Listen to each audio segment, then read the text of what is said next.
El plan divino de las edades. Estudio 5. El misterio encubierto. El misterio que había estado oculto desde los siglos y edades, mas ahora ha sido manifestado a sus santos. Colosenses 1, 26. Tenue luz de la primera promesa. La promesa a Abraham. La esperanza retardada. Se empieza a revelar el misterio. ¿Por qué fue el misterio guardado tanto tiempo? Todavía es un misterio para el mundo. A su debido tiempo será manifestado a todos. ¿Cuándo terminará el misterio? Mientras que la humanidad se encontraba bajo la disciplina del mal e incapaz de darse cuenta de su necesidad, repetidamente Dios manifestó su propósito de bendecirla por medio de un libertador. No obstante, y por más de 4000 años fue un misterio quién había de ser ese libertador y solo comenzó a revelarse después de la resurrección de Cristo, al principio de la era cristiana o edad evangélica. Volviendo al tiempo en que nuestros primeros padres perdieron la vida y su felicidad edénica, los vemos bajo la justa penalidad del pecado, doblegados por el dolor y sin un rayo de esperanza, a no ser el derivado por la incomprensible promesa de que la simiente de la mujer quebrantaría la cabeza de la serpiente. Aunque para nosotros, a la luz de los acontecimientos posteriores, tal promesa está llena de significado, para ellos fue tan solo una tenue e incierta luz. Casi 2000 años transcurrieron sin la menor indicación de su cumplimiento.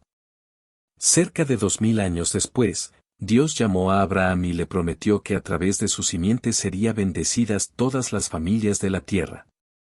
Esto parecía indicar que Dios aún mantenía su propósito previamente expresado, y que estaba a punto de llevarlo a cabo.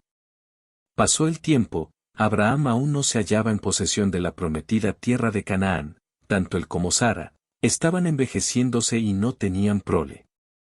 Abraham razonó que debía ayudar a Dios a cumplir su promesa, y, como consecuencia, nació Ismael. Sin embargo, su ayuda era innecesaria puesto que en su debido tiempo nació Isaac, el hijo de la esperanza y de la promesa. Aparentemente, el prometido gobernante y dispensador de bendiciones para todos había llegado. Pero no, los años siguieron pasando y aparentemente la promesa de Dios había fracasado puesto que Isaac murió y también, su heredero Jacob. A pesar de todo, algunos retuvieron la fe, la cual Dios reanimó, por el pacto que hizo con Abraham, y lo corroboró por medio de su juramento a Isaac, y lo confirmó a Jacob y a Israel como pacto eterno. Primera de Crónicas 16, 16 y 17. Cuando a la muerte de Jacob, por vez primera, a sus descendientes se les dio el nombre de las 12 tribus de Israel y fueron preconocidos por Dios como un pueblo escogido, g. 49 horas y 28 minutos, d.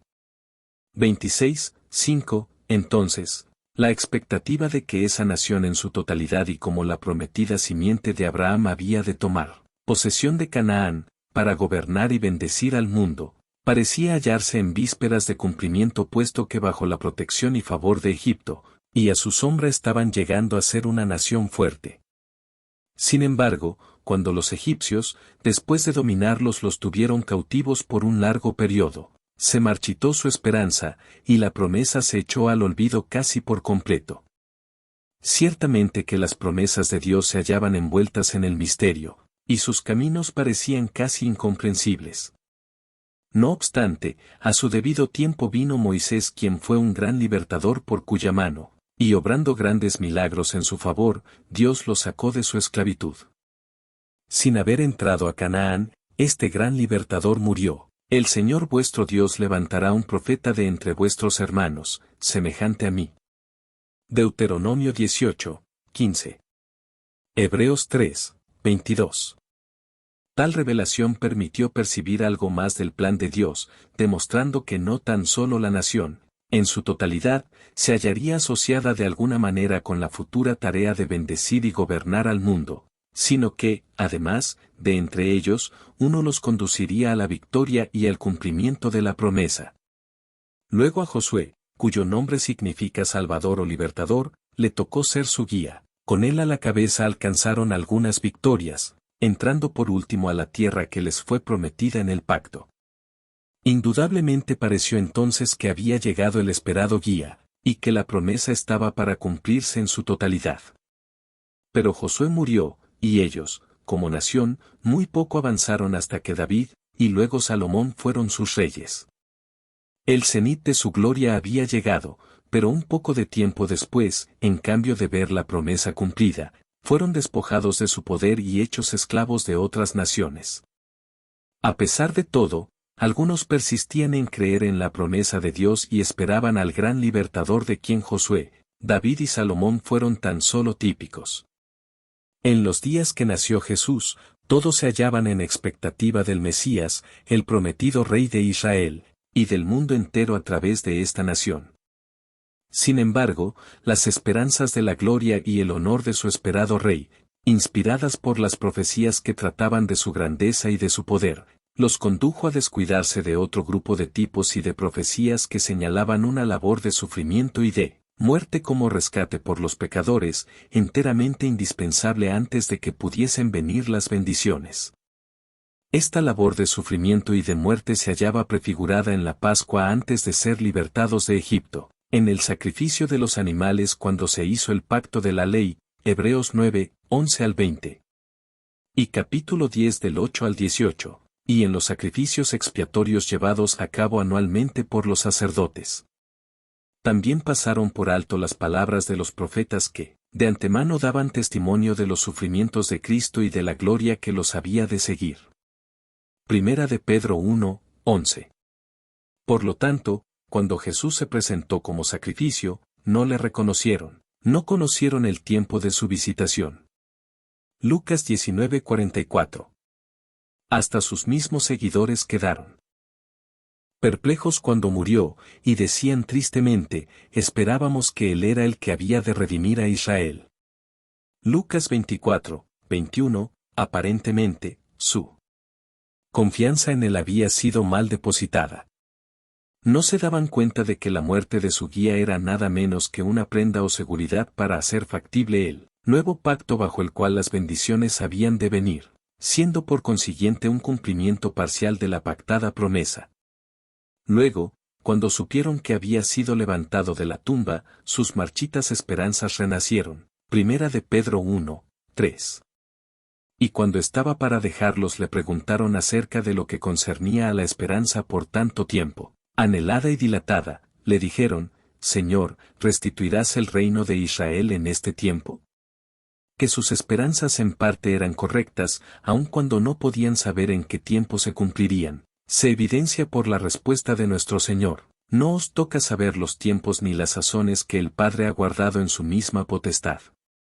Hebreos 1, 6 al 7. Después de la ascensión, probablemente sus discípulos se preguntaron, ¿qué dirección ha tomado el plan de Dios?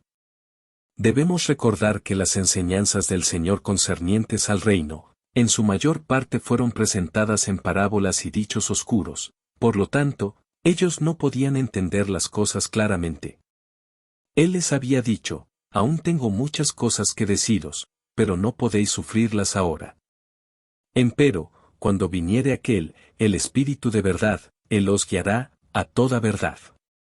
Os enseñará todas las cosas, y os recordará todo lo que os he dicho. Juan 16, 12 al 13. Juan 14, 26. De manera que muy poco podían entender antes de que viniese la bendición del Pentecostés. Aún entonces, mucho tiempo pasó antes de que alcanzaran un entendimiento claro y pleno de la obra en desarrollo y de su relación con el pacto original. Hebreos 11, 9. Gálatas 2, 2, 12 y 14. Sin embargo, antes de comprender las cosas clara y completamente, hablaron inspirados por Dios y sus palabras inspiradas, con toda probabilidad fueron expresiones de verdad más claras y profundas que lo que ellos mismos entendían. Para comprobar lo anterior, solamente tenemos que leer el discurso de Santiago cuando dice, Simón ha referido cómo por primera vez Dios visitó a los gentiles para tomar de entre ellos un pueblo para su nombre, una esposa para su hijo. Y con esto concuerdan las palabras de los profetas, como está escrito, después de esto, Después de que fuere tomado este pueblo de entre los gentiles, volveré y restauraré el tabernáculo de David, el dominio terrestre, que estaba caído, y reedificaré sus ruinas, y le volveré a levantar. Hebreos 15, 14 al 16. Al ser el Evangelio enviado por medio de Pedro al primer converso gentil, y por medio de Pablo a los gentiles en general, Santiago pudo percibir que en la providencia de Dios, los creyentes, tanto judíos como gentiles, serían igualmente favorecidos. Buscando en las profecías vio que esto estaba escrito, y además, que cuando recién se completase la obra de esta edad evangélica, entonces se cumplirían las promesas hechas al Israel carnal. El misterio por tanto tiempo oculto empezaba a vislumbrarse a unos pocos, los santos, los amigos, especiales de Dios. El apóstol Pablo, Colosenses 1, 27. Declara que este misterio que ha estado encubierto por edades y generaciones, pero que ahora ha sido manifestado a los santos, es lo siguiente. Cristo en vosotros, la esperanza de gloria.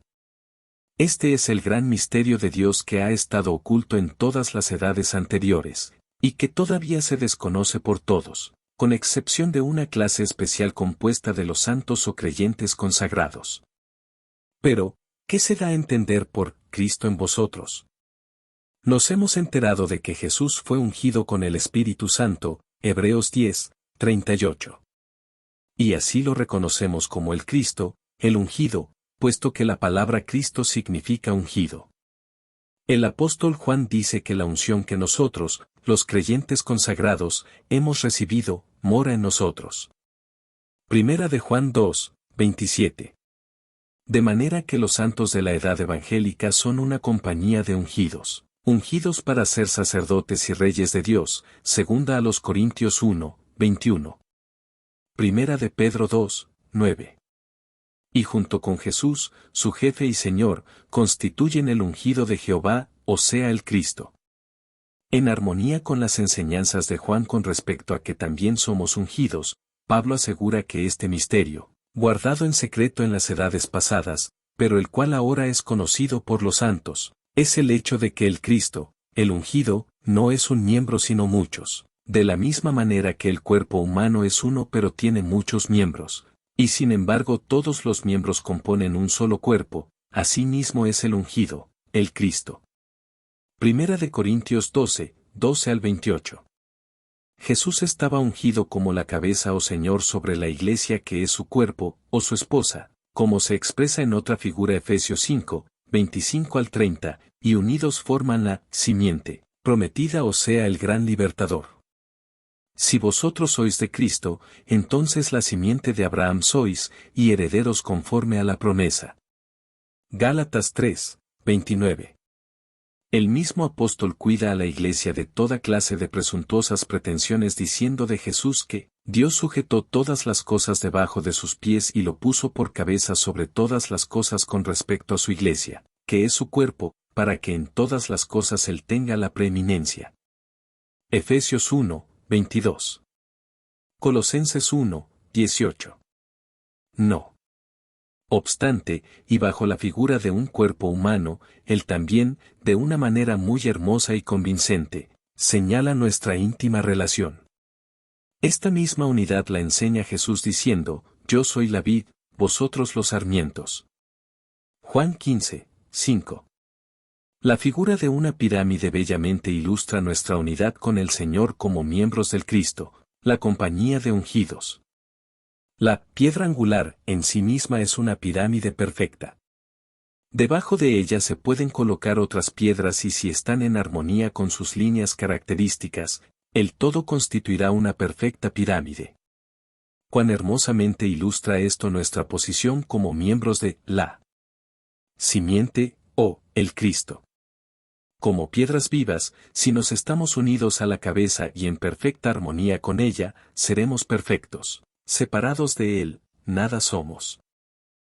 Jesús, el perfecto, ha sido soberanamente exaltado, y ahora, con el objeto de ser modelados y conformados de acuerdo con su ejemplo, nos presentamos ante Él para ser edificados como un edificio de Dios. En un edificio común y corriente no hay necesidad de una piedra angular principal, pero en este sí se requiere una para ser colocada en su parte superior, como la cabeza de esquina, conforme a lo escrito: He aquí yo pongo en Sión una piedra angular principal, elegida, preciosa, a la cual allegándoos como a una piedra viva. Vosotros también como piedras vivas sois edificados en un templo espiritual para que seáis un sacerdocio santo, a fin de ofrecer unos sacrificios aceptos a Dios por medio de Jesucristo. Primera de Pedro 2, 4 al 6. Abrigamos la esperanza de que muy pronto será completada la unión entre Jesús, la cabeza, y la Iglesia que es su cuerpo. Y bajo la dirección del gran constructor, muchos serán los golpes que, para pulirnos, tendremos que sufrir. Muchas serán las transformaciones que han de llevarse a cabo en nosotros, y una gran cantidad de semejanza al modelo será la que tendremos que desarrollar. Con el objeto de que la habilidad y la grandeza de concepción del edificador pueda demostrarse en nosotros, debemos cerciorarnos de que no existe en nuestro ser una voluntad contraria que pueda oponerse a la suya para estorbar el cumplimiento de ella. Debemos ser humildes y tener la disposición de un niño, estando revestidos de humildad, porque Dios resiste a los soberbios mas da gracia a los humildes. Por tanto, humillémonos bajo la poderosa mano de Dios, para que Él nos exalte en su debido tiempo, de la manera que exaltó a nuestro precursor y cabeza. Primera de Pedro 5, 5 y 6. Filipenses 2, 8 y 9. Este es verdaderamente un maravilloso mensaje, y al acudir a la palabra de Dios para inquirir lo concerniente a nuestra llamada celestial, hallamos que todos los profetas en elocuentes términos proclaman la gracia, el favor o la bendición, que estaba reservada para nosotros. Primera de Pedro 1, 10.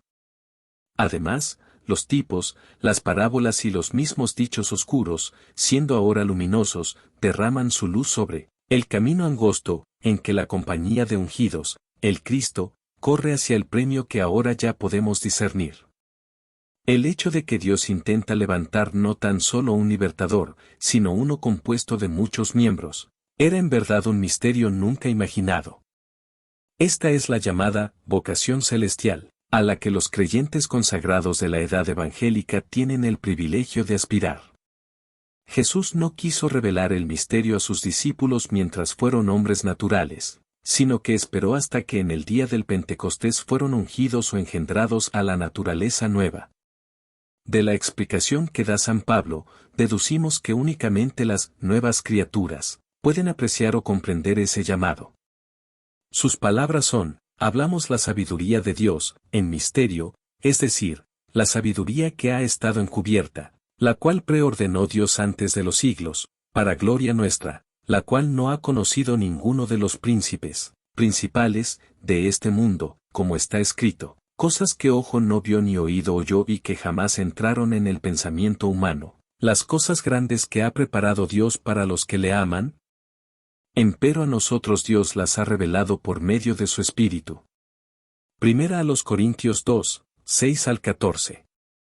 En su carta a los Gálatas, Pablo abre el misterio en todos sus detalles y señala cómo se ha de cumplir el pacto abrahámico. Él demuestra que la ley dada a Israel no afectaba en nada el pacto original, Gálatas 3, 15 al 18. Y que el Cristo, versículo 16, será la simiente de Abraham que bendecirá a todas las familias de la tierra. Luego, llevando adelante el punto aludido de que el Cristo está compuesto de todos los ungidos del Espíritu, añade: porque todos los que habéis sido bautizados en Cristo de Cristo estáis revestidos, y si sois de Cristo, entonces, junto con Jesús, la simiente de Abraham sois, y herederos conforme a la promesa. Versículos 27 y 29. Continuando por la misma línea de pensamiento, muestra, Gálatas 4, que Abraham fue típico de Jehová, que Sara lo fue del pacto o promesa, y que Isaac tipificó el Cristo, cabeza y cuerpo. Por último agrega: así que hermanos, nosotros, como Isaac, somos hijos de la promesa. Versículo 28. De tal manera el plan de Dios estuvo escondido en tipos hasta que la edad evangélica dio comienzo al desarrollo de el Cristo. Ha existido una necesidad de mantener ese misterio oculto, puesto que, de no ser así, no se hubiera guardado en secreto. Se hizo necesario por la sencilla razón de que al revelarlo se hubieran frustrado sus fines. De haber reconocido como tal al Señor de la Gloria, no le hubieran crucificado, ni hubieran perseguido a la Iglesia que es su cuerpo. Primera de Corintios 2, 8. Al no haberse guardado oculto para el mundo el plan de Dios, no tan solo la muerte de Cristo como precio de la redención humana habría sido estorbada, sino que además habría impedido las pruebas de fe a la Iglesia como partícipe de los sufrimientos de Cristo. Si el mundo no nos conoce, como coherederos con Cristo, es por la misma razón que a Él no le conocieron. Primera de Juan 3, 1. No solo el plan de Dios, y el Cristo, que es la personificación de ese plan, constituyen un misterio para el mundo, sino que además, la conducta peculiar que a este pequeño rebaño se le invita a seguir, distingue a sus miembros como un pueblo peculiar.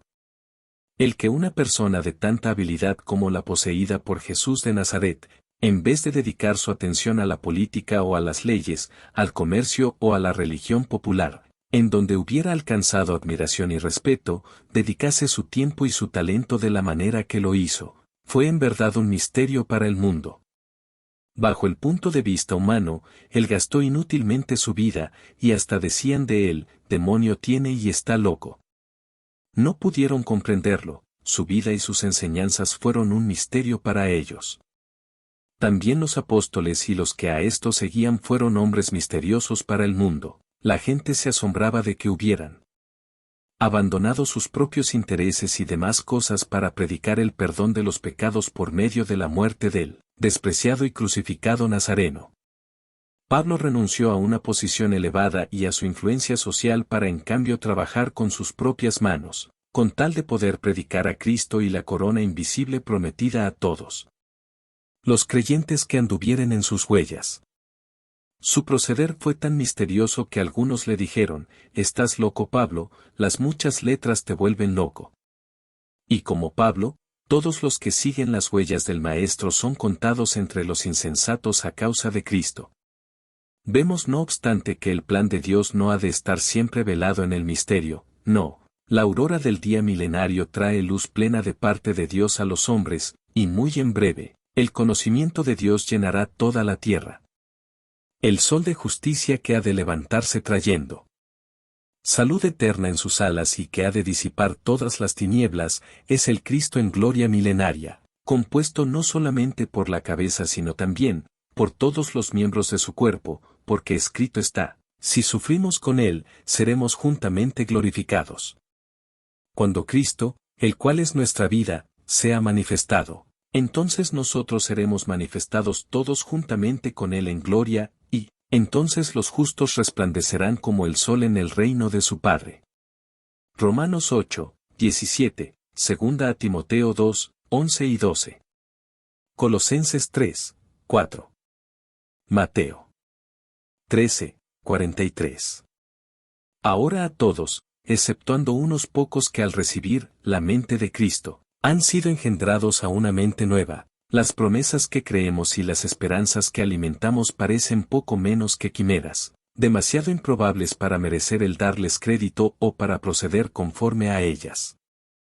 Cuando en la próxima edad Dios derrame su espíritu sobre toda carne, de la manera que en el tiempo presente lo derrama sobre sus siervos y siervas, entonces todos comprenderán y apreciarán las promesas que ahora son comprendidas por el pequeño rebaño. También se regocijarán a causa de la obediencia de la Iglesia y de su exaltación. Su alegría la expresarán diciendo, gocémonos y alegrémonos y démosle gloria, porque son venidas las bodas del Cordero, y su esposa se ha preparado. Apocalipsis 19, 7. Se han de alegrar por la glorificación de la Iglesia, puesto que por medio de ésta han de ser derramadas las bendiciones en reserva para ello. A pesar de que se darán cuenta de que las grandes y preciosas promesas heredadas por el ungido, la cabeza y el cuerpo, no les pertenecen, sino que ya se habrán cumplido en estos. No obstante, la lección ilustrada en la Iglesia ha de redundar en una bendición para aquellos. El conocimiento que tengan de esas promesas no ha de causarles envidia, puesto que la llamada a la naturaleza humana perfecta que bajo ese nuevo orden de cosas estará a su alcance, ha de colmar sus anhelos y le será preferible a un cambio de naturaleza. Para ese tiempo, el misterio habrá terminado puesto que el mundo se dará cuenta de que era el Espíritu de Dios en Cristo, y el Espíritu de Cristo en nosotros, Dios manifestado en la carne, lo que hasta entonces no habían logrado entender. Al llegar ese tiempo, se darán cuenta de que, al correr por las riquezas, los honores y la corona, para ellos invisibles pero seguros y eternos, no estábamos locos ni fuimos insensatos, sino que escogimos la mejor parte. En lo que a tiempo se refiere, el misterio de Dios finalizará durante el periodo de la séptima, simbólica, trompeta. Apocalipsis 10, 7. Esto se aplica al misterio en los dos sentidos en que se usa la expresión, el misterio o las características secretas del plan de Dios, será conocido y discernible, también lo será, el misterio de Dios, la Iglesia, la personificación de ese plan. Ambos habrán terminado para ese entonces. El plan secreto y encubierto habrá logrado conseguir el número suficiente y completo de miembros del cuerpo de Cristo, y por lo tanto, el cuerpo de Cristo habrá sido completado. El mismo plan dejará de ser un misterio porque no habrá objeto alguno en perpetuar su secreto. La grandeza del misterio por tanto tiempo, guardado y oculto en promesa, tipos y figuras, y el excesivo favor otorgado a los llamados a participar en la administración del tal, Efesios 3, 9. Nos hace deducir que la obra que a continuación ha de emprenderse, y por la cual por 6000 años Jehová ha mantenido a la humanidad en esperanza y expectativa, debe ser una obra colosal, una obra digna de semejantes preparativos. Cuánto gozo no hemos de esperar para el mundo cuando al apartarse el velo del misterio, descienda sobre ellos una lluvia de bendiciones. En espera de que el misterio se complete es que la creación entera gime bajo el peso del dolor y está en ardiente expectativa. Esperan la manifestación de los hijos de Dios, la prometida simiente, por medio de la cual todos serán bendecidos. Romanos 8, 19, 21 y 22.